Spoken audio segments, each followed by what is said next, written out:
do a presentation, and we'll hold for questions until the end. I have a couple of questions, but then I can also open it up. Yeah, for you, I have how do you find and catch a unicorn? How do you find and catch a unicorn? And how do you find the right balance between having them do purely coding versus purely journalism? Or is there such a thing as purely one of them? You have a unicorn. Oh boy. Do you have multiple unicorns? Yes. Hello.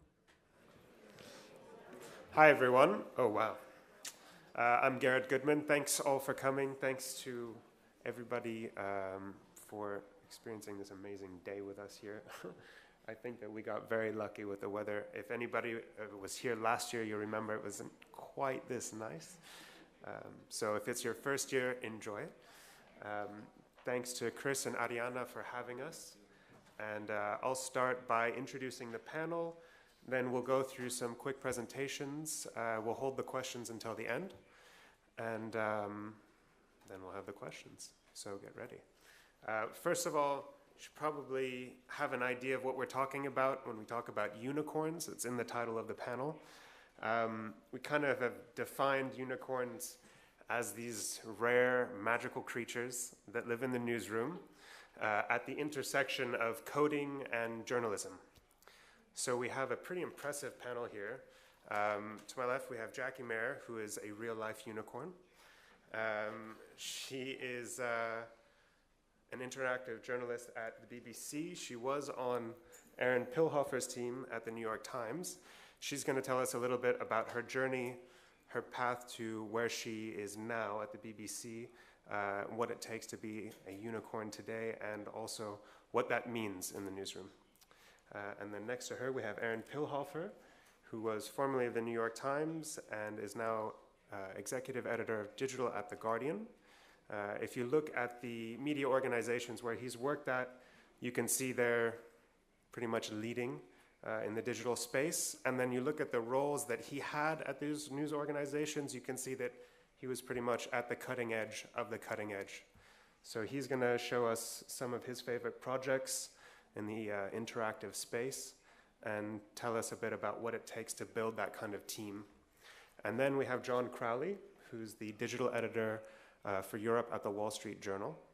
And John is going to take us through some of these beautiful immersive stories that they've put together with video, interactive graphics, photos, and also give us an idea of kind of the editorial culture around unicorns and how that has evolved. So I think we'll start with Jackie, if you're ready. Sure. How do I switch over? Can we put it on Jackie's computer?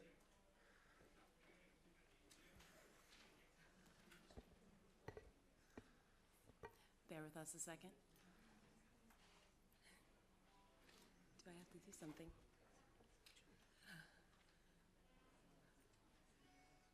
Any questions so far?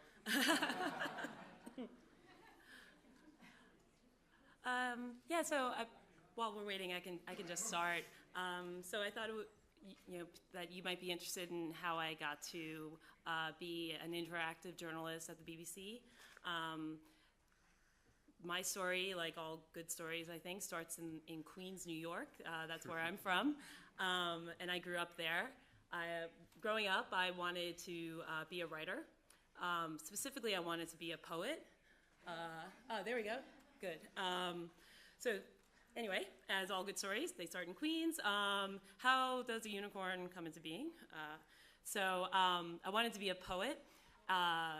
Thankfully, before I even got to college, I ended up falling in with a bunch of hackers in New York, going to 2600 magazine meetings and things like that, which was good because poets don't really make that much money. Not really a sustainable thing to get into. But I got into hacking, and that's intentionally silly. But I got into the hacker scene because, well, they had mohawks and they looked pretty cool, and I was 15. But also because of some of the things that they believed in and talked about, whether it was government surveillance or even the ways that they figured things out. You know, they would just dive in, and I found that attractive. Moving along, though, I ended up falling into a job in technology, and this was in the mid-90s. Pretty soon after that, I heard that the Hearst Corporation, the publisher of magazines like Esquire and newspapers like the San Francisco Chronicle, was starting an experiment called the Interactive Studios. And the Interactive Studios started in, I guess, 98 or 99. I joined in 1999, and it was a really early endeavor into mixing technology and journalism. And I ended up working there for a few years. What did I do there? I built a CMS for popular mechanics, because I guess if you know some technology and are in this world, you're going to build a CMS at some point. I made lots of quizzes, interactive quizzes for Cosmo. Not that one in particular, but you know, that gives you the idea. My favorite project was making an interactive searchable drinks database for Esquire. But you know, lots of things happened. It was probably too early, one might argue. Hearst shut down its interactive studios, and I was wondering, what do I do? So I went west, I went to California, I ended up working for startups. I won't go too far into that, but you know, I was one of the lead engineers at Friendster, which you guys all look way too young to remember, but it was an early social media networking website. And I found that interesting because it let me apply technology to a problem, finding friends, I guess. Then I went on to Live Nation, and I built ticketing systems for them, helping people, you know, see their favorite bands. Moved on back to New York, navigating the real estate market there with StreetEasy. And then I went to Africa. Africa doesn't really fit in with that, so a brief sojourn, if I may. I ended up getting involved with this nonprofit, non-governmental organization called Baobab. And Baobab is named after the tree, the Baobab tree. I don't know if you're familiar with it, but it's a crazy tree that has lots of myths and legends around it. But the whole point of the NGO was to help clinicians in the field better help patients, specifically with antiretroviral treatment, so patients with HIV. The problem in the country that they were based, Malawi, where I also went and worked, was that, you know, there were long lines, very few doctors, and all sorts of errors could happen when you're trying to process as many people at the same time. So I worked at the hospital there in the capital. One thing I didn't mention, I just realized, is that after the interactive studios at Hearst got shut down, I went back to school and I studied epidemiology. So this was a natural, like, kind of place for me to go when the journalism technology thing in the late 90s didn't work out. These are all pictures that I took while I was there.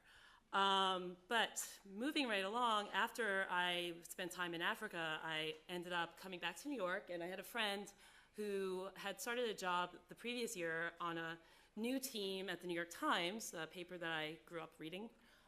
And that team was headed by Aaron Pillover over here. I went in for an interview, and I was very excited. And I don't know, there were some things that happened. There was like a... You got hired. I got hired a year later. In the meantime, I ended up meeting this fellow, Dave Cohn, who started Spot Us, which was a endeavor to do crowdfunding for journalism. And I worked on that with him, and I helped him develop that. Then I got hired at the New York Times, and that was an amazing experience to just walk through the newsroom there. At the New York Times, one of my first projects that I got to work on, thanks to a quick phone call with my boss, was after the horrible earthquake that happened in Haiti. We discovered that people were actually sending in questions about where their loved ones were. And we had this photo submission form tool that we realized that we could repurpose to let people actually send in details of like who in their family was missing. And we ended up making this interactive that you can see up on the screen. And it turned into a collaboration between Google and the Red Cross. And it was a really rewarding project. The biggest project, you knew this was going to come up. biggest project I worked on there was several Olympics, in particular the London Olympics. We built this, it was the editorial and technological feat of a project, processing all of this data. It was intense. That's me and my former coworker with Wenlock, who's a little bit of a creepy one-eyed guy. But anyway, working in a newsroom environment compared to a startup or even public health was incredibly rewarding. What do you call what unicorns do? I'm sure that's what we're going to talk about. This is from inside the New York Times. Database reporting is one name for it. While I love the New York Times, after about 5 years, things happen. I fell in love with someone in London. I wanted to move to London. I also wanted to get a new experience. And I ended up at the BBC because broadcast media is not something that I've worked in before, and I thought it would be really interesting. And the BBC, I think in some ways they're kind of a technical organization from the beginning, maybe because of their start in radio. I'm not sure. That's me with a robotic camera there. Some of the things that I'm working on at the BBC are surrounding linked data and what its applications can do. So what can you do if you have good structured data on all of your reporting? You can have dashboards. You can have things that check out like how is our coverage balanced for things like the election, the upcoming election in the UK. And we can make dashboards because everyone loves dashboards, showing things, the balance of our coverage. And also experimenting with storytelling. This is going to be published probably next week. Sneak peek. And let's see. I feel like I've talked a whole lot. And we can get into maybe the unicorn thing, and I can get into what this book's about. Sure. Aaron, when you're done tweeting. Sorry. Dinner reservations. All right. Should we go? Are you ready? I'm good. Yeah, sure. Okay. Let's plug you in. Thanks. So I don't have actually. I'm going to show you the three most recent projects that we have been working on, because I think they actually. Boom. I knew that was coming. Let's go up here. Okay. So I'm actually going to show you the three most recent projects we've been working on, and I'm going to show you those in a moment. It's okay. I don't need it up there yet. I'll talk about that in a second. So my journey was a bit different than Jackie's. Mine came. I was actually coming from a very traditional background, print journalism. But as I have said and like to say, I was always kind of on the nerd wing of the print journalism world. My sort of background is data analysis, data journalism of a sort. And that's also probably worth mentioning here, that there are many, many, many flavors of this kind of work. And actually, it's nothing particularly new. Using data as a source, bringing data into reporting, finding ways to make data part of the story. This has been going on in the States for almost 50 years. And in various ways, going back to people like Phil Meyer or Bartlett and Steele, who were doing this work with punch cards, stealing time on a mainframe at wee hours at universities. And so, this is kind of a tradition that has been going on and growing and changing for a long time. And so I think what's new, though, is a few things. What you're starting to see is the ability to not just use data in a way, as a means to tell a story in a traditional sense or a traditional format, like an inverted pyramid style, newspaper story or a traditional print or broadcast story. You're starting to see and have been seeing completely different news story forms emerging, and that's the kind of thing that Jackie has been working on at the BBC in particular, and she can talk about that, I hope. We did some of that at the Times and other newsrooms, and at The Guardian also. So you're starting to see I think now data journalism emerging in a sense, in its own right, as a form of journalism, as a standing form of journalism. And if you are a reader of many of the explanatory journalism sites out there, the 538s, the Vox.coms, the one that I think does the best job, and I know I sound partisan when I say this, is the New York Times' Upshot site. And I would invite you to go check out what they're doing, not just in text, but also in graphics, because I would say some of the most powerful work they do is purely in graphical form. And some of the best storytelling they do is in purely graphical form and an interactive form. And so that's, to me, what the real power is and what's really changed.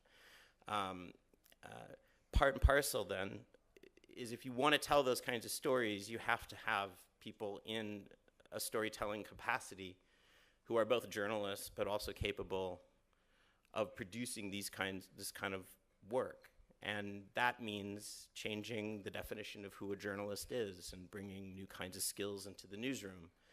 And so Jackie was part of that at the New York Times. I was part of that at the New York Times in a previous iteration when the Times brought a bunch of people who do the work that I do into the newsroom. There was a similar debate about whether, now we talk about our programmers, journalists. Well, there was a time, and in some, I would say, less informed quarters of the profession still is a time, where you're having this conversation about just about anyone who works with numbers, So that's kind of what we're seeing is to me that this is the next sort of iteration of a continuum that's been going on for a while.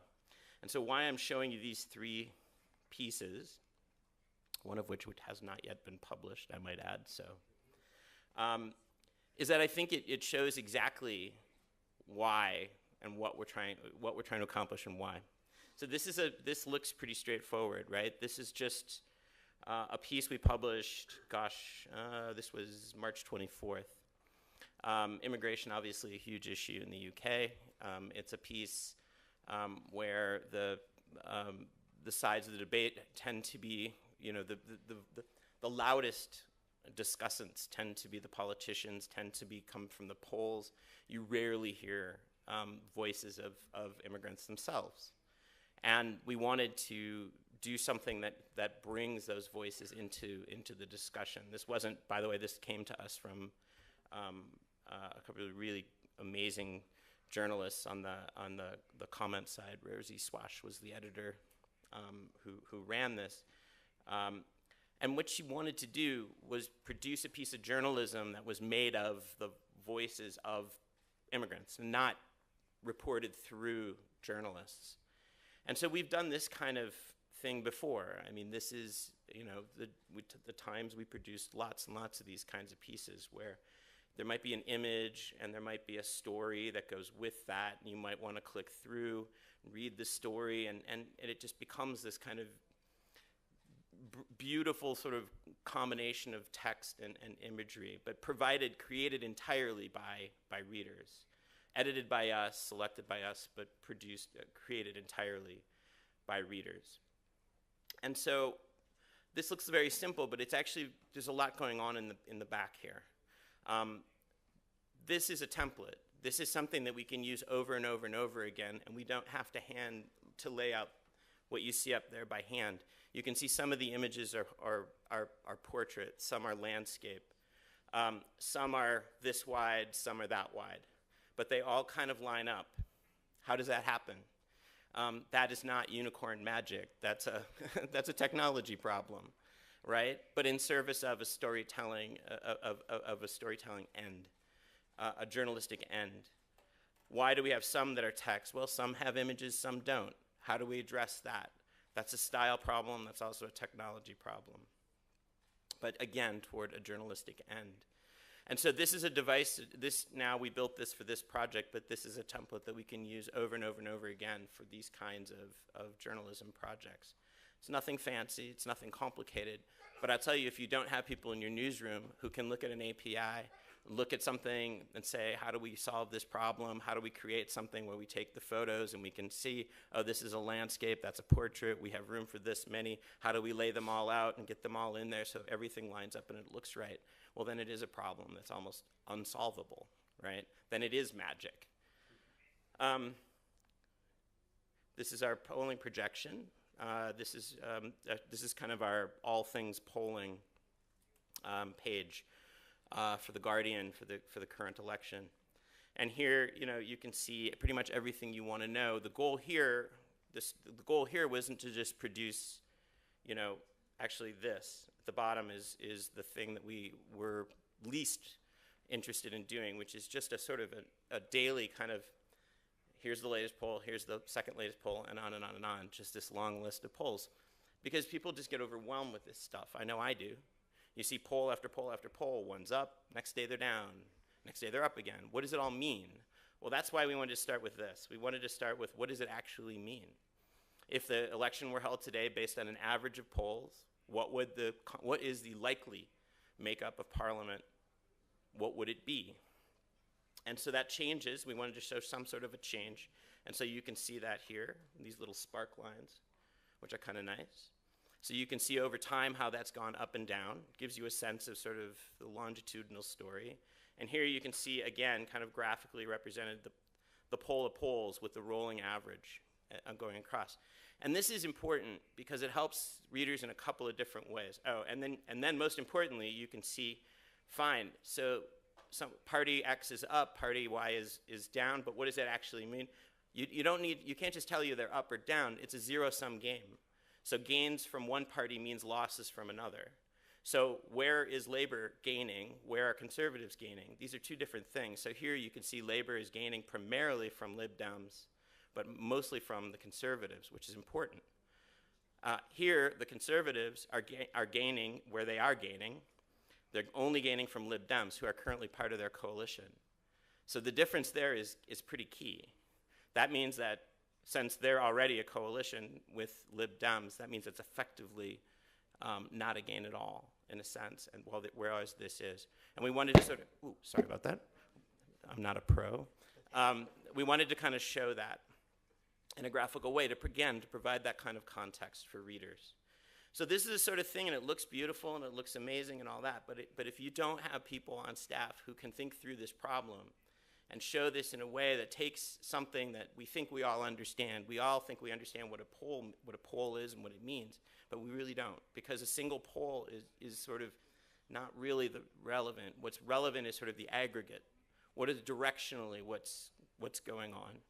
And that is the most important thing to show people. So here, again, it's a technology problem, it's a design problem, but it's also a journalistic problem. It's taking data and turning it into meaning and context, which is in fact what journalists do. And then finally, this is the piece that hasn't been published yet. It's still very much kind of a work in progress. We wanted to take that and apply the same methodology geographically, because that's also important. Here you're seeing the poll, what's likely to come. This is a constituency level map, so you can see constituency and it's obviously it's a cartogram. It's not a geographically accurate. It's representative but not geographically accurate, where every constituency is the same size. You can see it just sort of looks like the UK has a little bit of a weight problem because London is obviously the center of population there. But here you can see just dramatically where the S&P in Scotland is looking to gain. All of those gains, by the way, and here you can see that, all the gains that they're making in Scotland are coming at the expense of Labour. And you can just see that as plain as day. And here again, in the north, you can see these are constituencies, again, where this is sort of the story I was showing you earlier, but now it's represented geographically, where you're seeing one constituency here nightly turning into a Labour, at least based on the polling. So this, again, provides the context, provides the background. It gives readers a way of understanding something that we think we all understand, but actually is very complicated. And these are the kinds of things that the people with these kind of skills can do.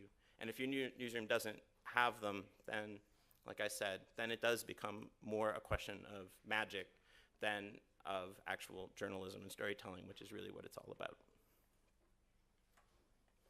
Thank you. So unicorns don't actually think they're unicorns. It's just everybody else who thinks they're unicorns. Yes. Is that it? Pretty much, right? Yes. Not yet.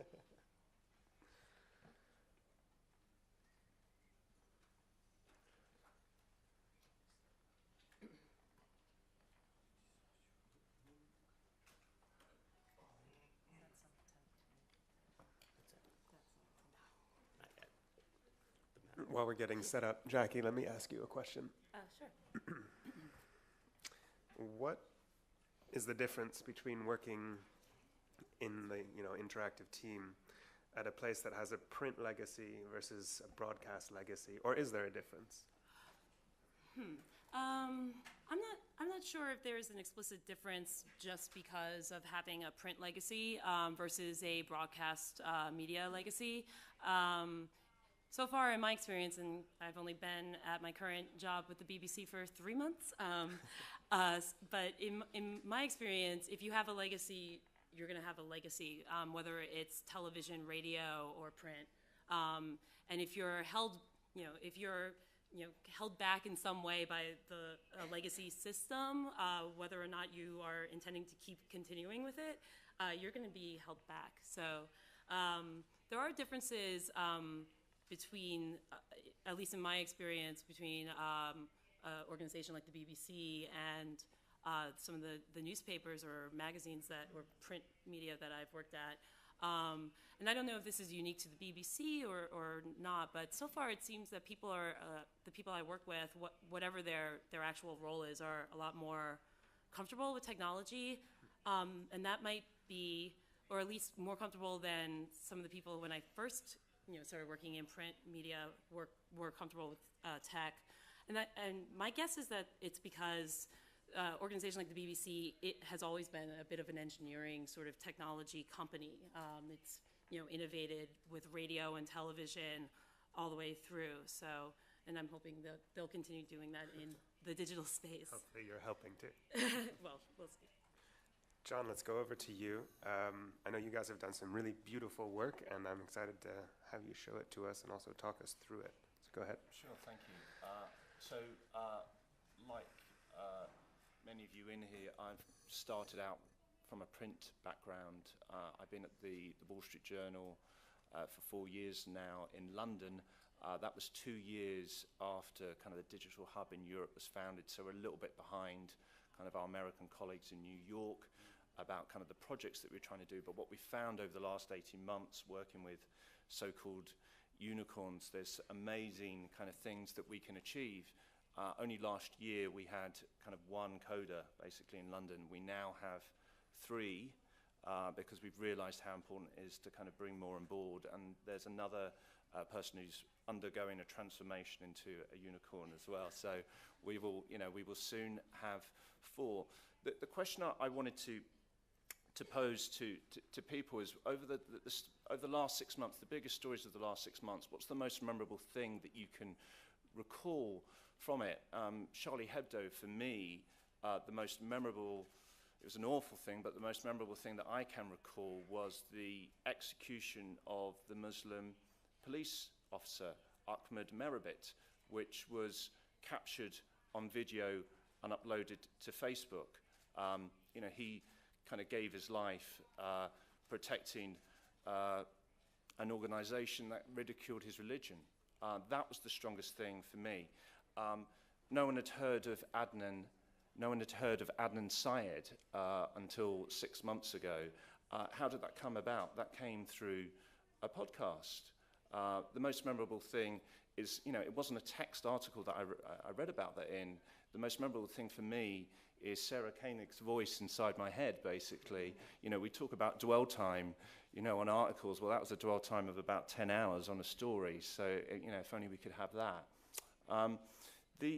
There's one story that came out last week that I think kind of captures that transition that we're undergoing at the moment from kind of text-based storytelling to something that's more visual, to something that's more digital, that's something that's more interactive. And the BBC, they published this interactive on a Syrian journey. Basically, they asked you to go in the footsteps. Imagine yourself being a refugee from Syria, and that you were trying to make your way to Europe, either going by land or by sea, and you had to make a series of options. You were trying to kind of take your family there. And there's a series of scenarios that were played out. And one of those scenarios, or several of those scenarios, I should say, was actually you die because you don't make it. And it was actually, in my personal view, it was very sensitively done by the BBC. I learnt a lot about the story by going through these scenarios. But of course, Fleet Street being Fleet Street, there was a row that was whipped up about it in the Sun and the Mail, saying that there was this sickening game, kind of ends with migrants drowning in the Mediterranean, and the BBC, as ever, was slammed for turning the suffering of millions into a children's game.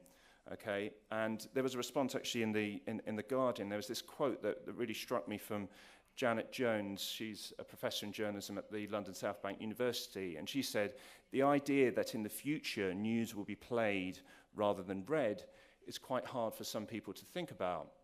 And as I was saying, I think we are right in the middle of that transition where people's consuming habits are kind of, in terms of news or in terms of entertainment, are changing before our eyes, and that can be quite uncomfortable for some people. But when you think in terms of gaming, I looked at a report by the Internet Advertising Bureau, and they did a survey of 4,000 people in the UK, and 69% of respondents considered themselves as gamers. And of course, this isn't kind of teenage kids in their room playing on their consoles. These are people, on their mobiles playing games as they go in on their daily commute. And I always kind of, when you're thinking about ask who are your competitors, it's actually people playing games on the train that I find rather worryingly are kind of playing that rather than kind of reading news stories. So what does that mean? So we have these so-called unicorns in a newsroom. They can deliver all this for us, right? Well, it's not quite as simple as that, which I'm going to try and explain now. And I think certainly when I started at the Journal, there were, I'm not saying these attitudes were completely prevalent there, but I think they were kind of dismissively seen as a little bit as an offshoot, the graphics interactives teams. And while I say this, I think this applies across the industry as well. There was this kind of notion that was, oh, hey, let's do a graphic, right at the end of the discussion. So, you've done the story and then, oh, let's crunch a graphic in. And, that didn't work at all. What we need to do, and what we started trying to do at the Journal, is put, coders, unicorns, call them what you want, right at the center of the conversation. But they also need to demand to be at the top table too, and just say, I need to be involved in the story right from the start, right from the very beginning. I think, coders are obviously good at coding, but I think what perhaps coders are not so good at is doing a bit of internal PR and just shouting from the rooftops and even being a bit shrill sometimes about, some of the projects that they're doing. We are lucky enough at the Journal to have interactive teams in Hong Kong, in London and New York. And, very often they're kind of producing this great content, but they're not actually telling people about it. So, what I asked people to do, this may sound very simple, but it's just to send out a bloody email just telling people, what they've done, explaining what it is, just giving you the URL, giving more coding information on a link, some social suggestions, and a social promo, just to say, hey, look, this is what we're doing, guys, yeah? At the Journal in New York, we are now going to be bringing in technologists, and we're also going to be bringing in coders over the next few months to actually work in the newsroom. And I thought what was quite interesting from the email that was sent out, there was this notion that they are going to be working with us, and there was still a little bit of a kind of a them and us thing that was kind of going on. And when I read the email, it reminded me of about 10 years ago, I was working at the Daily Telegraph on the newspaper news desk, and we got this announcement that somebody from the internet was about to join us on the news desk and work alongside us. And one hoary-arsed old newsman said, what can we learn about news from somebody from the internet? And of course, times have changed, but I think there's still that kind of sense I wouldn't say of an ease. I think people have seen the bigger picture, but, you know, we do write in a different language, you know, literally. There's a coding language and there's a language that journalists don't understand. So what do you do? I mean, I think Garrett's going to possibly ask me about this afterwards.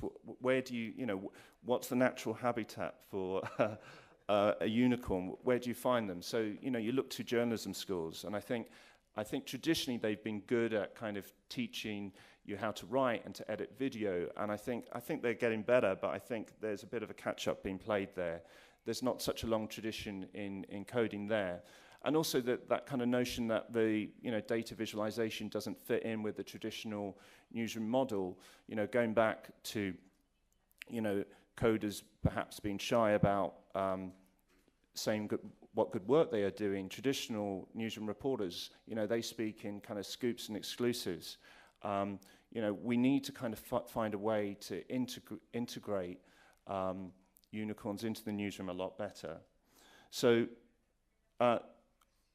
our sister organization, The Times, recently held a hack day called Build the News, which is the third event that it's held, where they invite lesser spotted unicorns to all come together and kind of build some groovy newsroom tools. And there was around about 100 unicorns there. It was kind of a really strange occurrence. They're all there in one place at one time. And here's a picture of the Wall Street Journal team, myself amongst them, trying to build kind of just a very simple newsroom tool. And what we decided to do was we called this kind of a jargon buster, which is basically you can insert definitions of technical terms into the CMS. Hopefully this will stop buffering, but you see here, it's kind of like a frictionless experience basically, where you click on a term and you find out a little bit more about it. So instead of kind of jumping out and going onto Google, you can just see it there. We've sold this to our kind of innovation director yesterday, and he responded to us and he says, yeah, we want to push ahead with this. So he's going to do it. As I said, not reinventing the wheel, but something very simple that you can bring into our CMS.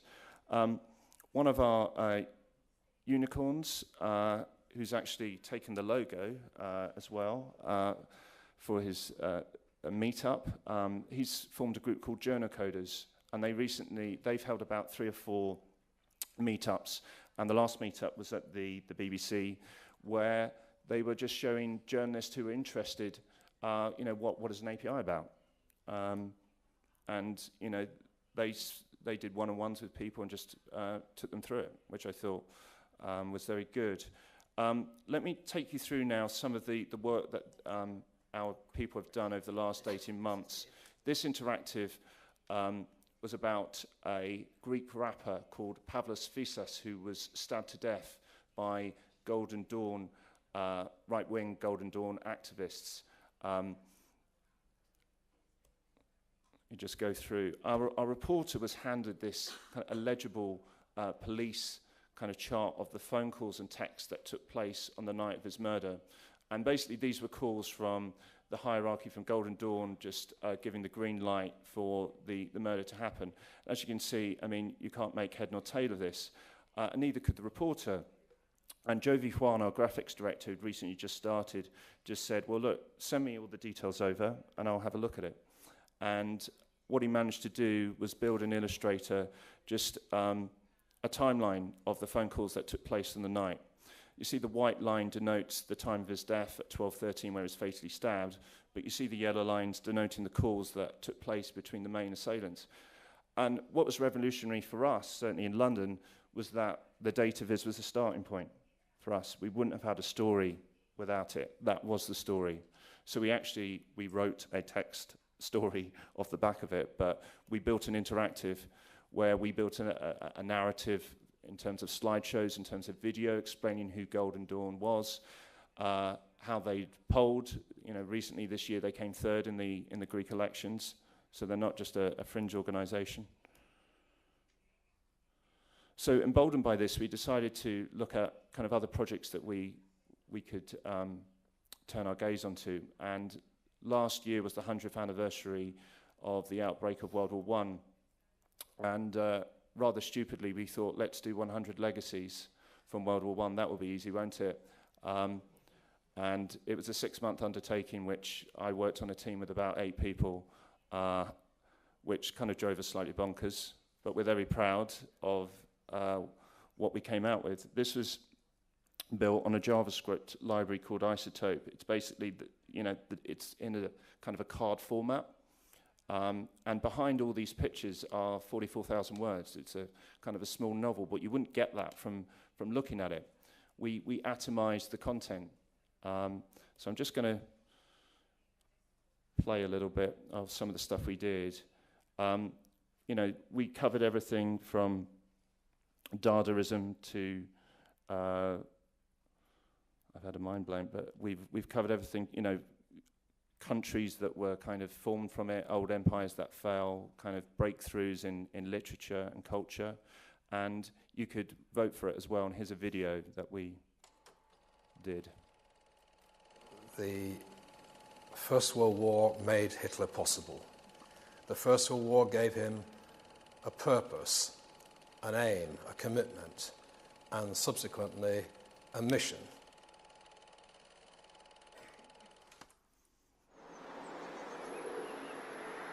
A picture of him on the very first day when the German declaration. So that was a 5-minute interview that we ran with Hitler's biographer, Sir Ian Kershaw. Here's another example of what we did, which is a slider where you can actually interact with the screen. This is on code breaking, where obviously to the left you have the code, you swipe to the left and you find what it's read about. As you can see, you can share each item. Here's one of a man modeling a helmet who was just told to move from left to right. And then he goes to the right. Cool, hey? So, we did about 50 different kind of interactives for this. It's won a couple of awards. We're very proud of it. We also made a virtue of asking people to tell us what we'd missed, because we knew we were going to miss something.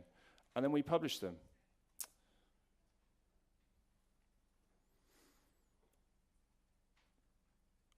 And so what we did, we made sure that, having spent 6 months on this, we didn't kind of throw everything that we did away. We decided to repurpose this and use it on other different formats. In this case, remember the death from Robin Williams, everybody was kind of searching YouTube for clips from his films, his drama, his TV, his stand-up.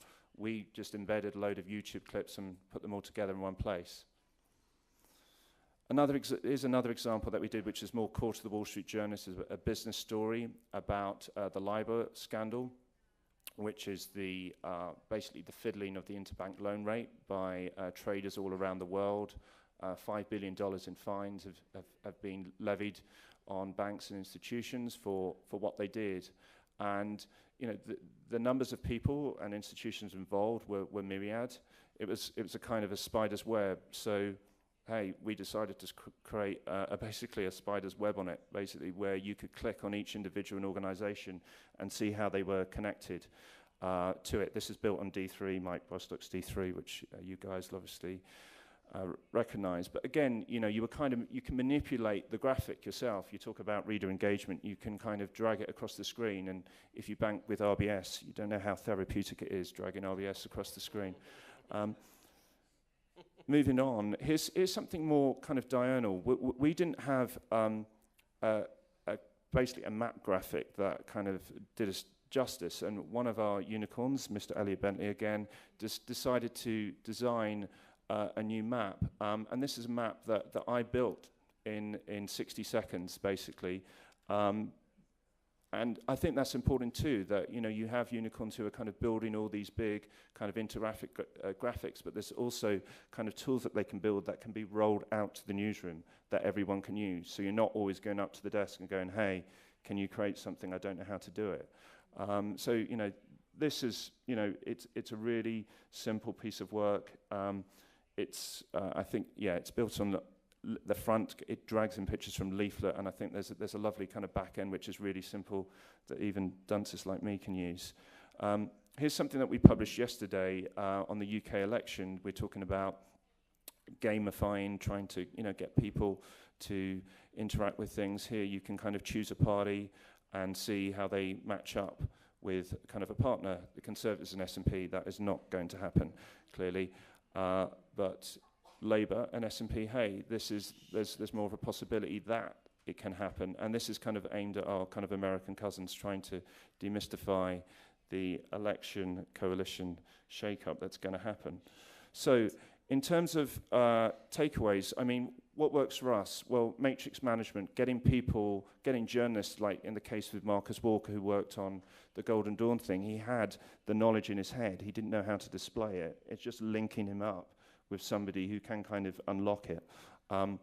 We haven't kind of touched on the issue of whether journalists should learn to code. I mean, you know, I think what they should be doing, journalists who can't code should be thinking first, what is the best way to tell this story? Is it a visual? Is it a video? Is it, you know, some piece of data? And I think that's kind of half the battle. And going back to, you know, the thing of them and us, the more that, you know, journalists collaborate in the newsroom with unicorns, you know, before long, there won't be a them and us. There will just be an us. Thank you.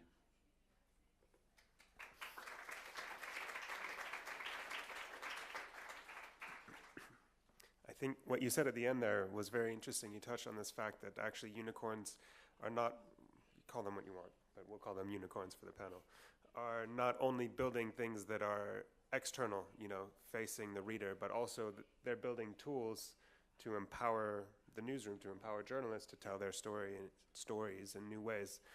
So Jackie, just because you are our resident unicorn today, how much do you do internal tools, and how much are you building these kind of immersive, interactive experiences? You know, what's the split like? I think, well, for me, it varies all the time, and I'm sure that would be true for other people in this line of work.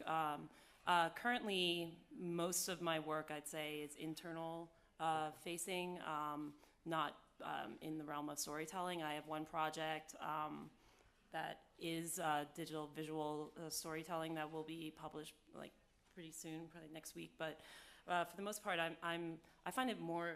I actually, in many ways, find it more exciting to work on tools for investigative journalism, and I think it's a pretty underserved, at least by technology, field, and there's a lot of opportunity there. So yeah, most of my stuff is internal. So when we were talking before the panel, you had, when we met up in London, you mentioned that you sort of fell into coding, that it wasn't really a passion that brought you there, and you touched on that also today. I think it's interesting to note that, because I think that there's a perception that the unicorns have to be super passionate about coding, and that has to be what they love to do. And I thought that was worth highlighting, that actually that wasn't the case for you, right? I mean, I love what you can do with code or design, right? I'm not the kind of person who just likes to hack on algorithms and make them run faster or whatever, unless there's an actual specific need for it. Yeah, I mean, I think you can come, I don't know, I've been working in and around technology for 20 years at this point, and people come into it from all different backgrounds and different journeys. Yeah, you don't have to, I don't personally think you have to have a hardcore computer science degree to do it. John, actually both you and Aaron mentioned the fact that you're building things in a sort of template mode, right? Things that can be reused. You were at the time of Snowfall, right? How much of that was reusable? Oh, God, I don't know. It's hard to say. I would guess very little. To be clear, my team had nothing to do with Snowfall at all. I always have to say that as a standard disclaimer. But I would guess not a ton. But that's actually the pattern, you know, more broadly, that's actually the better pattern, is to do something completely bespoke the first time. Hack is never a four-letter word in my world. And then if it's something that is really successful, you know, depending on what your definition of success is, which is probably a whole nother panel, then and only then do you turn it into a template. That what I showed you there is the rare exception. And the only reason I know The only reason we did that as a template right out of the gate is that we had gone through that entire pattern already at the NYT and had developed templates. We did bespoke things, kind of like the Haiti example that Jackie showed. We had done a bunch of bespoke ones and then turned it into a template eventually. John, I was going to ask you, how do you find and catch a unicorn, but you kind of already talked about that a little bit. Yeah, well, the unicorn has to come to you, doesn't it? You can't capture it. That's my limited mythological understanding of unicorns. You've got to have, and maybe Jackie can better answer this, but they've got to kind of want to do... No, yeah. I'm going to say unicorn as many times as possible. Yeah. They've got to kind of want to do a 9-to-5 job, which not all coders want to do. And, they may want to go and work for Google and earn kind of lots of bucks. But then they've got to want to have a kind of a civic sense of kind of trying to make a difference and want to change things, and also, I suppose, I don't know, they've got to be able to handle the pressure as well. When they're working on enterprise stuff, it can, take months to kind of turn around. There may be times when, you've got to do this in a day. We want this done. So, you can't just have someone who's just a coder and just kind of bring them in. They've got to have hopefully have some kind of journalistic nous, and they've got to be the right fit. Yeah? I agree. And there are deadlines and pressures in technology companies like Google, for instance, like you brought up. But I found the deadlines and pressures in a news organization to be a completely different beast. And that can be scary, but it can also be an interesting problem to solve. And I think that's one way to attract people. But I totally agree that, I have a passion for news, right? And I wanted to work around news. And I don't really see what a prospective unicorn, I guess we are going to keep that going, would be doing working in a newsroom sort of environment if they didn't actually believe in the mission, right? Okay, I've got one for any one of you three, whoever wants to answer it. But the question is about building internal tools versus open sourcing tools. Like when we talk about building tools to empower storytelling, to let journalists tell their stories in different ways, you can either open it up and allow other people to use it, or you can build it internally.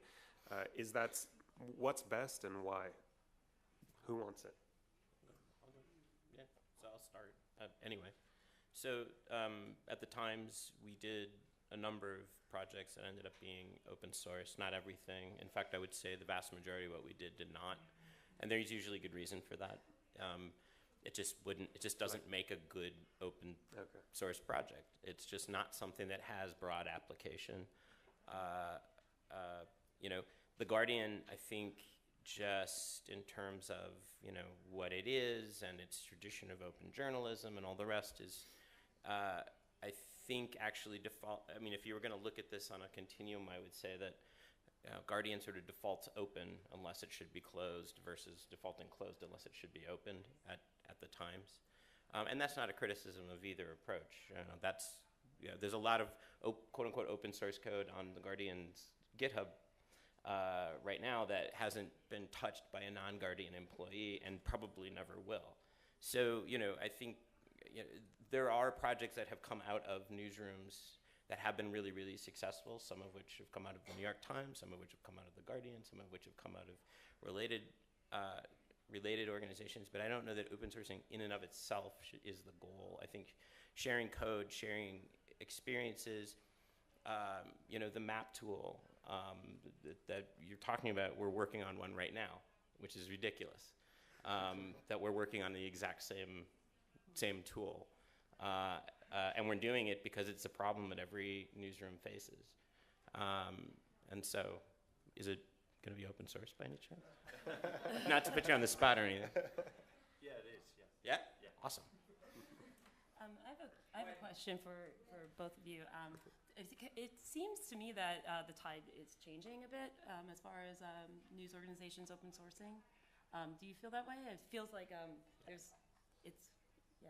Yeah, I mean, the first conversation I had with the lawyers at the Times about open source was what does that even mean, right? And so no, that's not. I don't mean that. I'm sorry. I don't mean that in a flippant way. But it's just this is a new thing for lawyers whose career, the whole organization, has been about protecting, copyright and protecting the very valuable content that, the organization produces and expects to be compensated for. There's absolutely nothing wrong with that. And so this was it took a while to have these conversations, to get to the point where there was a comfort level. But I think now we don't have those conversations anymore. So things have really, really, really changed. Anything to add? Well, no, I would just agree with both of them. I think default, it should be open source, but I suppose you take each instance on a case-by-case basis, yeah, right, rather than have a blanket default. Right. Unless you guys have anything else to add, I think we'll open it up to questions, yeah? Any questions out there? Please try and get right to the question if you can. Anybody? Up here? I have a question about like this economic sustainability of like important project, like a very complex coding project in journalism. John, I think, mentioned working with a team of 4 people for several months about a single project. Maybe the Wall Street Journal or the Guardian can afford doing such a thing, but how can smaller newspaper or big newspaper in smaller countries such as Italy really jump into this new kind of journalism when I'm not sure. I think it's very cool. I think it's the future probably, but I don't think it's really economically sustainable right now. It's a great question. Yeah, it's a good question. I should make it clear that the 4 of us weren't working exclusively on that for 6 months. We all had our other jobs to do, and we did a lot of it in our spare time. But yeah, some of us on this table here have the luxury of being able to kind of try out projects that don't always work. There was one that we did on the Premier League, which is basically just charting the English Premier League managers' kind of records over we were going to do it over the whole history of it since 1993, and we only did it for 5 years, and it just didn't work. It didn't work. And we were able to do that, and I do acknowledge that for smaller organizations, that's the problem. They don't have that luxury where, they can try something out and it doesn't work. The World War I thing that we worked on, I admit it, the day that it was published, I was shitting myself basically because, if it did very well, it's got over 3.5 million page views, but if it hadn't worked, what would my bosses said to me? I think, it would have been slightly awkward. Thankfully, it did work. I mean, you know what? It's tough. I don't really have to be frank, to have an answer for that. I think you've just got to feel it and test it out. The reason why we worked in that group, I mean, we've got, the journal is lucky enough to have 1,900 journalists around the world. And, one of the strengths of the journal is that it's got 1,900 journalists. One of the weaknesses of the journal is that it's got 1,900 journalists because, they, not talking to each other and doing anything. For us, actually, it's quite relative because it actually felt quite like a small group working on it. But obviously for smaller organizations, they wouldn't have, that luxury. So, some thoughts? Yeah. Yeah, so one of the best parts about being on a panel with the BBC is I'm now speaking on behalf of small newsrooms. But this is a serious problem, and part of it is desire, and part of it is having buy-in at a very high level, and those are 2 things that are hard to manufacture. And if your organization doesn't have either of those 2 things, no matter what the size, you're kind of hosed, to begin with. So, but assuming you have those 2 things, but not the critical element, which is a people, which is always the hardest part, what do you do? I would say a couple of things you could think about.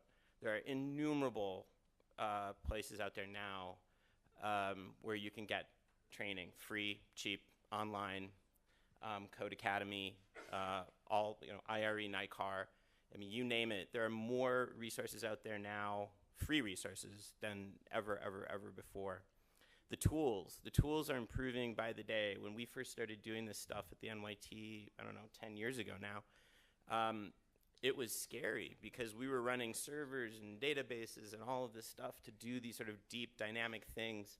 And, I still have I twitch about this stuff, these like midnight phone calls. Oh my God, the thing is down. What are we going to do? And these 3 a.m. hack sessions over, instant message to try to get the thing back working again. Well, now there are things like Google Fusion tables, there's tablesetter.js, there's Sheetsy. There are these very simple devices. At the Guardian, actually, we run almost everything off of Google spreadsheets. We do very little that involves servers and databases, and that's deliberate because keeping it simple is, arguably more important than that extra, 4 or 5 features, that you think you need that make it logarithmically more complex. But you can do a lot with a little now in ways that you couldn't before.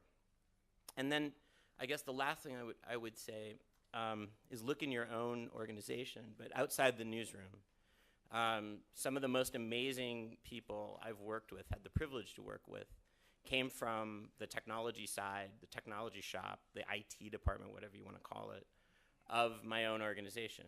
So Jake Harris, who is the person who referred Jackie to me, came from the technology department. He was hired as a senior software architect and had a deep and abiding interest in working in the newsroom and doing something with his coding skills that went beyond solving algorithmic problems and making the New York Times cookie crack a little bit faster, which is basically what he was doing when we first met. And those people are probably there. They're probably in your organization. And just a pro tip that I always like to say, when looking for those people, you might want to hold that up. Just hold that up real quick. Just go find somebody who's got a sticker on their computer. This is no, I'm serious. Or 12. Yeah. And look for phrases like Open Knowledge Foundation. I'm serious. This is not a joke. I'm not kidding. Yeah, go look for the people who have that, and then go talk to those people. And even a fourth one. There are so many meetups now. There are journo coders, but Hacks and Hackers has a zillion, quadrillion chapters all around the world. There are ways to get things done. And if you can get an editor excited about a project, and that project requires a little bit of coding or a lot of bit of coding, and you can show that editor, don't tell. You remember my favorite phrase, demos, not memos. This is Matt Waite, best phrase ever, demos, not memos. If you can show an editor and get that person excited about the project, you'd be amazed how they might have a little money tucked between a couple of cushions here or there to get somebody in freelance to work with you. And that's kind of the gateway. Once you start going down that road, believe me, then everybody in the newsroom gets excited about it, and then the next thing, and the next thing, and the next thing. Oh, one more thing, sorry. And there's so much open source code. So many newsrooms are so good about this. ProPublica is amazing about this. They not only open source their code, they will tell you in great detail how they did what they did with code. The Night Lab at Northwestern University, their whole mission is building tools for journalists and giving the code away. And on and on and on and on, and I'll shut up. But you get the idea. There's so much out there. Got another question in the back there.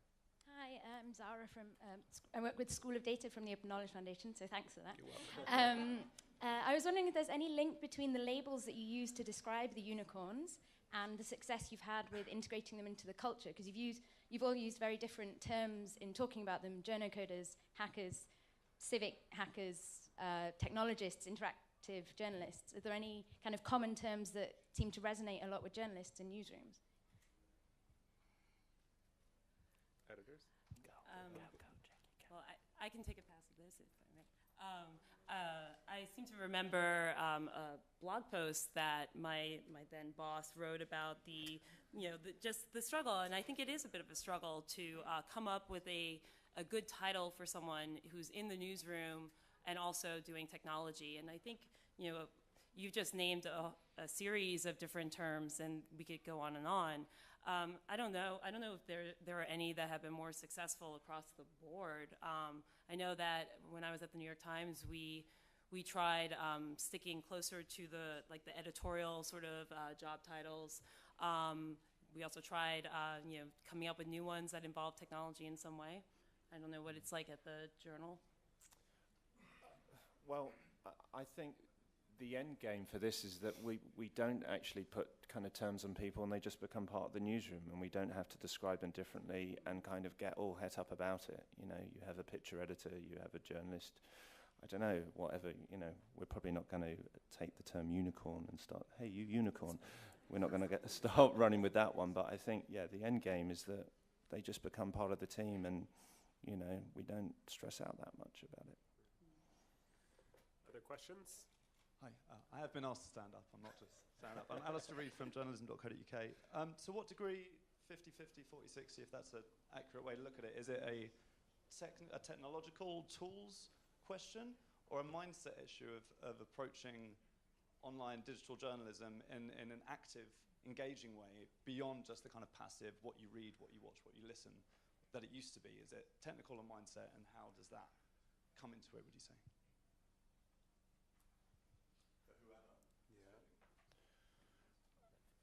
I think there's been a mindset change at the Journal in the last 18 months.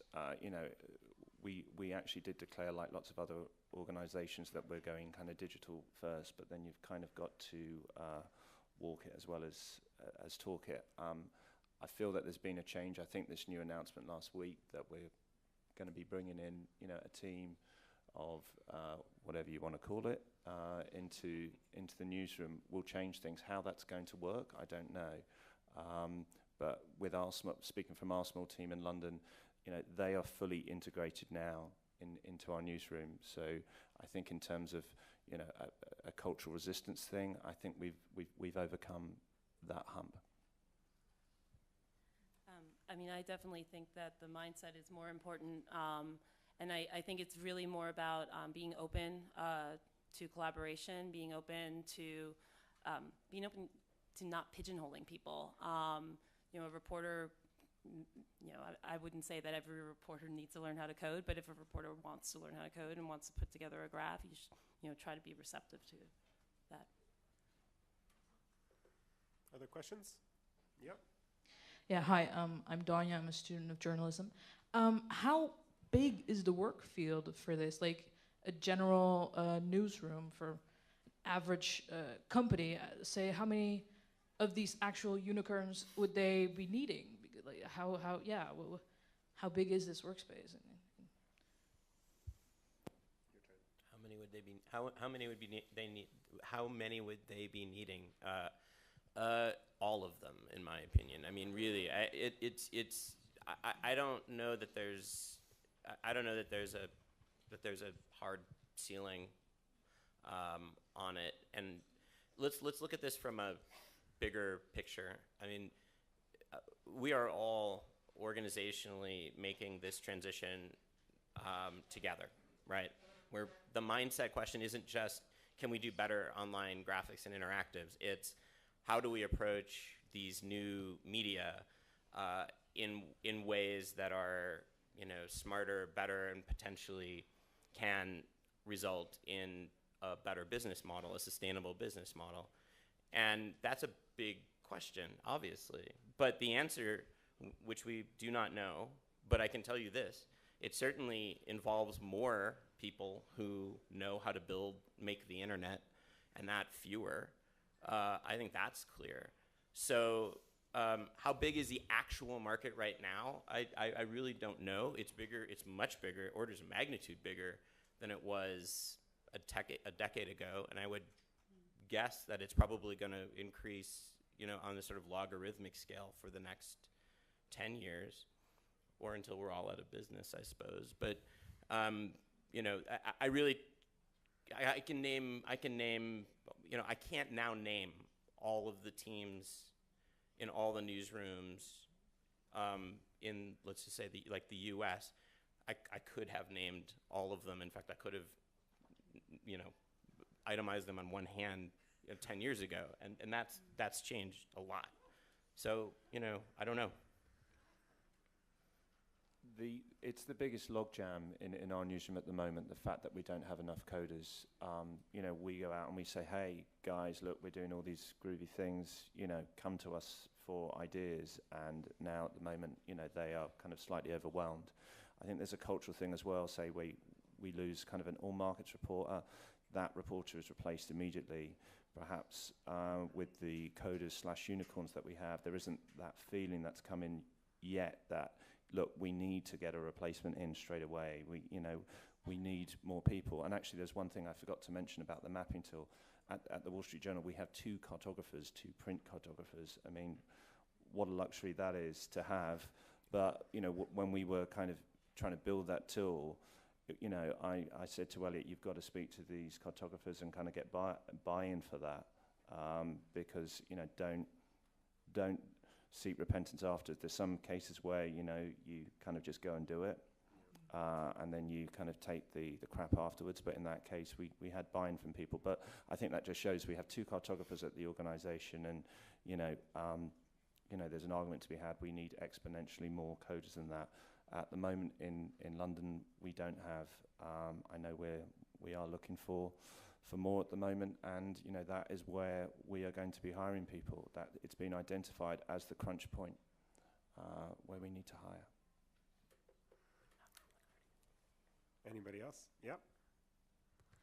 Hi, I'm Kodrina Elia from School of Data, Open Knowledge too. Back to open source a little bit, you mentioned that you make a decision regarding what code becomes available, openly available. Coming from the open source community, I can truly say that any kind of code out there is a resource, either good or teaching me how not to do things. So how exactly do you make this decision? Is like there a board meeting saying this project could be continued, it could develop a small community, or what do you have something to tick, or what is the exact process? Thank you. So, I mean, there's no big fancy, board meeting or anything like that. I mean, generally speaking, it's sort of an instinctual thing, even the most rabid maybe the top, if you went to the 90 percentile, right, on the sort of open source spectrum, I think it would be safe to say that there is a decent amount of code written every day that just outside of that one application just really doesn't have a lot of value.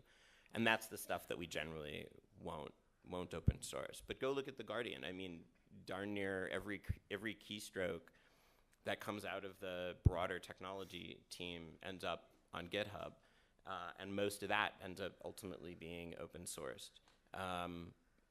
We've open sourced a bunch of stuff out of the interactive team just since I've been there. I think the math is pretty much kind of as you described. Does this code actually help somebody outside this organization solve a problem that we're all kind of faced with?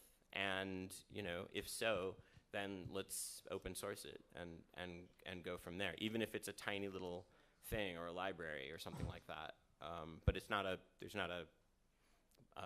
actual like tribunal or anything like that. And I think that it often comes down to time. There's a certain responsibility in a way, I feel, at least, to putting code out there, like that you'll have at least some amount of documentation. And if you're writing code, perhaps on a deadline, you probably are not documenting it so perfectly, right? So sometimes it just comes down to time. I think, when I was at the New York Times, for instance, like we might have open sourced more stuff if we had more time, like little tools and stuff. For sure. So, yeah. I also haven't been to a board meeting about open sourcing code. Do we have some other questions? Yeah. Hi, Finn from The Standard. Question to the editors mostly. What are your thoughts on, say you've been working on a feature on World War I for months. How do you launch it? How do you, as soon as you're done, it's basically in competition with your other 900 journalists who are working on stories. How do you launch it? Is it possible to stay on the front page for more than 24 hours? That's one of the questions I'm fighting right now. Yeah, we thought quite a bit about how it was going to be launched. The anniversary of the 100th anniversary of the shooting of Archduke Franz Ferdinand was on June the 28th, and we got it out kind of a few days before. We were worried that a few other news organizations were going to be doing similar things, and they did, and I think they launched it early, but I think we made a call to launch it just as people were beginning to talk about it. We had a bit of marketing spend because, you know, we sold it to the editors. They bought the project, they saw what it was like.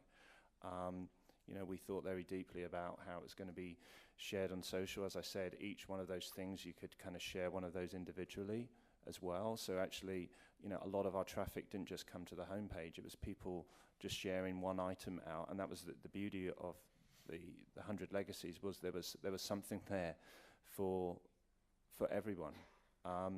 You know, we basically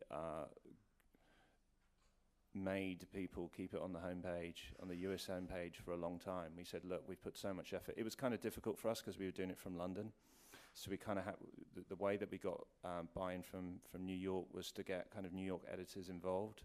So, you know, we were editing 44,000 words, so we couldn't do that all on our own. So we got people in New York just to kind of give it the last look over. And, you know, I went over there and I spoke to people. And I sold them the idea, but without the backing of the homepage, where they kept it up for quite a while, it wouldn't have been the project what it was. Yeah, so this is by far, without a doubt, no questions, the single most important thing that I spend my time worrying about. And it's arguably the most important question you can ask about a piece before you dive into it. Yeah, it's a fantastic question. No, and I spend, believe me, and so we have gone through, Jackie's been involved in projects early on that we've built, we've loved like our own children, and then launched them, and it's crickets. The homepage doesn't love it as much as we loved it, so it gets a little bit of attention, then it's gone, and traffic just flatlines. And so, there's a few answers to that problem. One is, you'll see, at least in the time that I was running the team, we shifted. We started doing a lot of kind of standalone, monolithic destination interactives. And over time, we stopped doing those. Well, we didn't do as many. The bar to doing those was much higher than it used to be, because truly you would ask that question, well, we might love it, but does the homepage love it? And do readers really, really love it? And if the answer is, we're not sure, well, then you might want to rethink that strategy. And so a lot of the interactive thingamabobs that we would make, we would end up actually designing to go with articles, to be embedded into the article. So you're not in competition as much anymore. And you can do a surprising amount of interactivity in that space if you take over a piece of the article. And then we're doing the same kinds of things at The Guardian. The other thing that we thought about really hard is, okay, fine, how else, and John mentioned this, and this is really important, how else do people get to your content? What other audiences might they find? And a quick example is our interactive Oscars project. We used to do a ballot every year. And that ballot, what happened was, we did it one year, it did great, it was fine. Then the social media team joined the team I was running. I took over social media as well, and they took one look at it and said, oh, no. We're gonna have to do this over again. And they helped us redesign that whole thing basically around social, knowing that this thing is gonna travel best in social, because people wanna share themselves, not your page. And we did that and literally doubled our ballots year over year.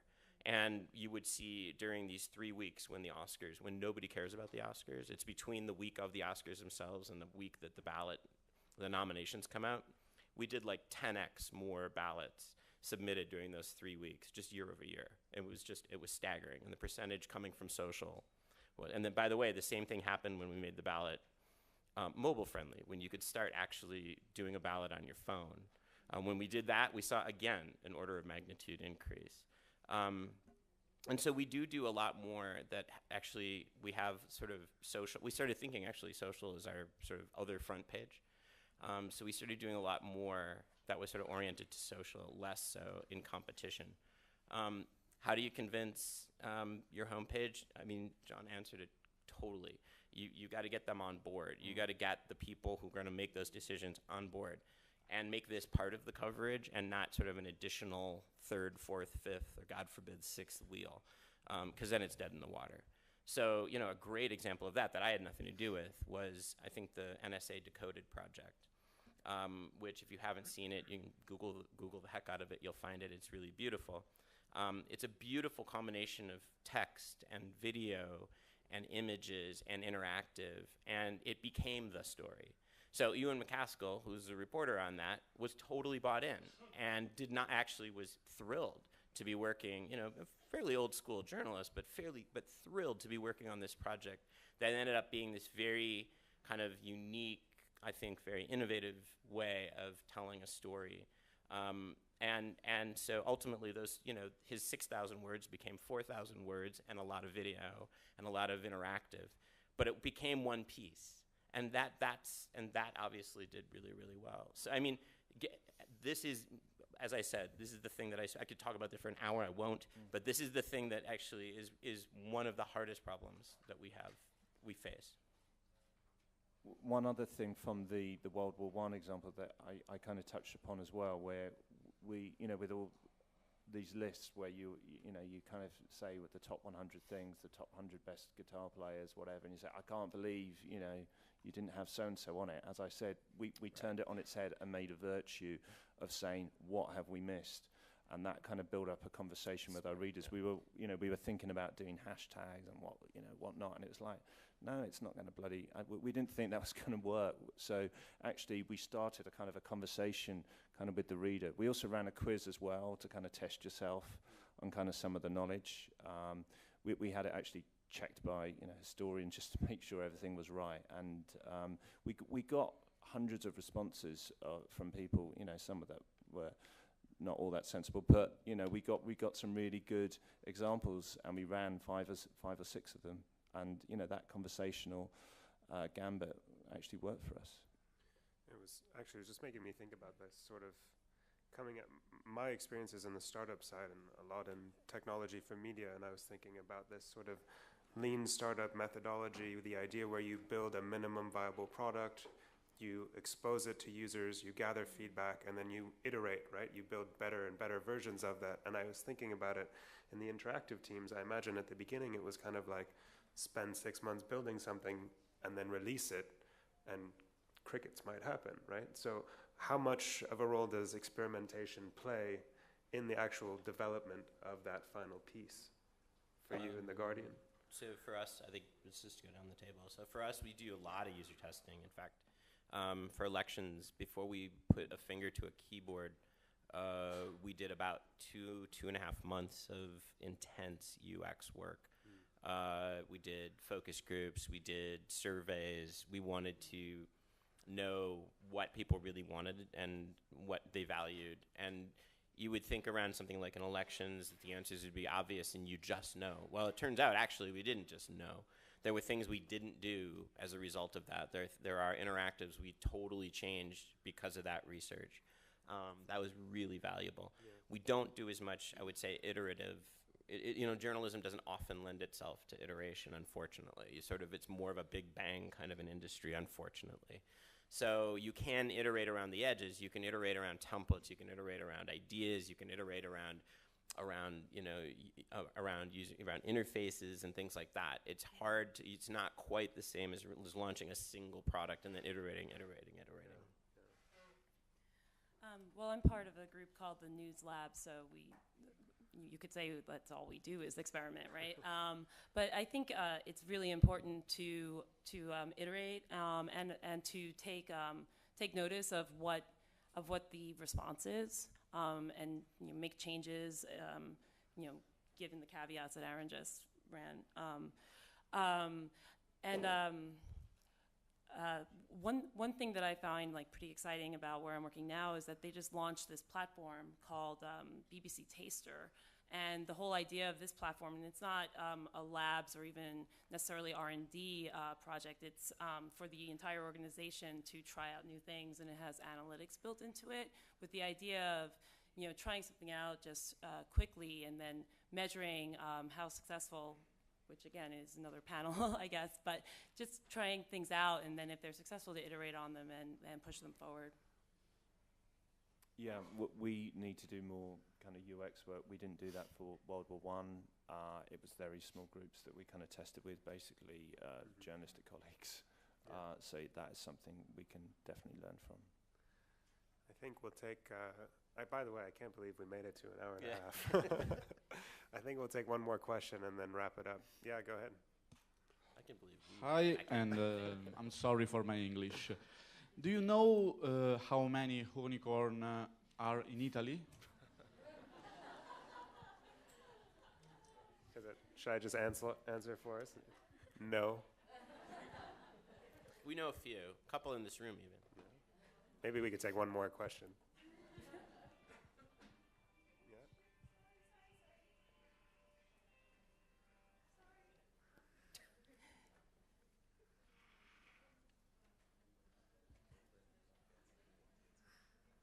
So, John, you said that sometimes you need to try out whether a story works or not. So, what did you learn from those stories that did not work? That was going to be my closing question. That we didn't UX it enough, probably. Yeah, with the example with the Premier League example was that we didn't go all the way back right to the start. It didn't work out as a kind of a 5-year kind of look back at kind of managerial results. I don't know really. It's kind of you've got to. You've just got to have a feel in your bones that something's going to work. I think with World War One, we just knew we were onto something special. With that, probably what we should have done with our Premier League thing was take it back to the drawing board, but there was kind of this momentum that was kind of moving forward so much. Basically, there was a host of managerial kind of changes, and the person who wasn't a coder who actually came up with the idea said, we need to do it now. And there was reservations, and that kind of involuntary jerk that you get when you feel something's going wrong. You need to just be more aware of that than when that's happening. Jackie, one thing that you've learned from some of the projects that you've done? I think the most important lesson that I learned from doing projects, and it's one that I continue to learn, is to measure. I don't know, it's kind of a fine line between measuring the response that something you're trying is doing and figuring out if that means, if there isn't much of a response, does that mean that you should stop doing it, right? With news, that's a pretty tricky balance to achieve. But just trying to get that balance right, and I don't think there's ever just one answer to it.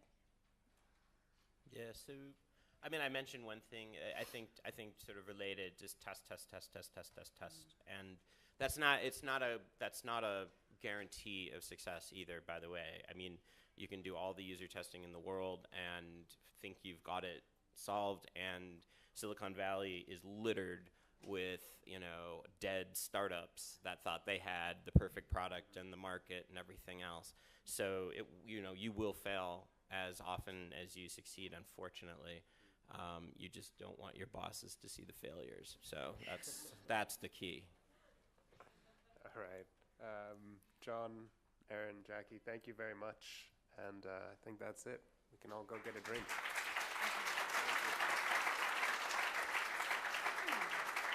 Boom.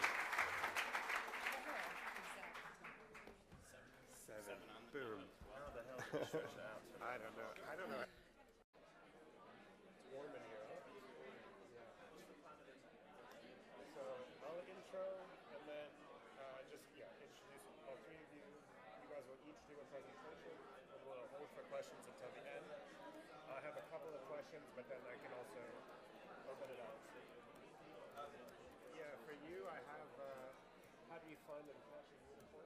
How do you find and catch a unicorn? And how do you find the right balance between having them do purely coded versus purely journalism? Or is there such a thing as purely one of You have a unicorn. Oh boy. do you have multiple unicorns? Yes. Hello. Hi, everyone. Oh, wow. I'm Garrett Goodman. Thanks all for coming. Thanks to everybody for experiencing this amazing day with us here. I think that we got very lucky with the weather. If anybody was here last year, you remember it wasn't quite this nice. So if it's your first year, enjoy it. Thanks to Chris and Ariana for having us. And I'll start by introducing the panel. Then we'll go through some quick presentations. We'll hold the questions until the end. And then we'll have the questions. So get ready. First of all, you should probably have an idea of what we're talking about when we talk about unicorns. It's in the title of the panel. We kind of have defined unicorns as these rare, magical creatures that live in the newsroom at the intersection of coding and journalism. So we have a pretty impressive panel here. To my left, we have Jackie Mayer, who is a real-life unicorn. She is an interactive journalist at the BBC. She was on Aaron Pilhofer's team at the New York Times. She's going to tell us a little bit about her journey, her path to where she is now at the BBC, what it takes to be a unicorn today, and also what that means in the newsroom. And then next to her, we have Aaron Pilhofer, who was formerly of the New York Times and is now executive editor of digital at The Guardian. If you look at the media organizations where he's worked at, you can see they're pretty much leading in the digital space. And then you look at the roles that he had at these news organizations, you can see that he was pretty much at the cutting edge of the cutting edge. So he's going to show us some of his favorite projects in the interactive space and tell us a bit about what it takes to build that kind of team. And then we have John Crowley, who's the digital editor for Europe at the Wall Street Journal. And John is going to take us through some of these beautiful immersive stories that they've put together with video, interactive graphics, photos, and also give us an idea of kind of the editorial culture around unicorns and how that has evolved. So I think we'll start with Jackie, if you're ready. Sure. How do I switch over? Can we put it on Jackie's computer?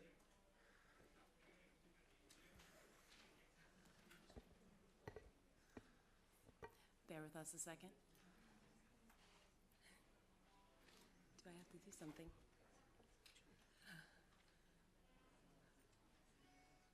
Any questions so far?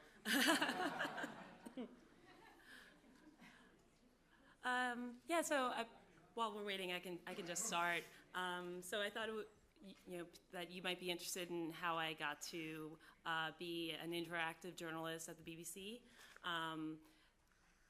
My story, like all good stories, I think, starts in Queens, New York. That's where I'm from, and I grew up there. Growing up, I wanted to be a writer. Specifically, I wanted to be a poet. Oh, there we go. Good. So anyway, as all good stories, they start in Queens. How does a unicorn come into being? So I wanted to be a poet. Thankfully, before I even got to college, I ended up falling in with a bunch of hackers in New York, going to 2600 magazine meetings and things like that, which was good because poets don't really make that much money. Not really a sustainable thing to get into. But I got into hacking, and that's intentionally silly. But I got into the hacker scene because project. You knew this was going to come up. The biggest project I worked on there was several Olympics, in particular the London Olympics. We built this. It was the editorial and technological feat of a project. Processing all of this data, it was intense. That's me and my former coworker with Wenlock, who's a little bit of a creepy one-eyed guy. But anyway, working in a newsroom environment compared to a startup or even public health was incredibly rewarding. What do you call what unicorns do? I'm sure that's what we're going to talk about. This is from inside the New York Times. Database reporting is one name for it. While I love the New York Times, after about 5 years, things happen. I fell in love with someone in London. I wanted to move to London. I also wanted to get a new experience.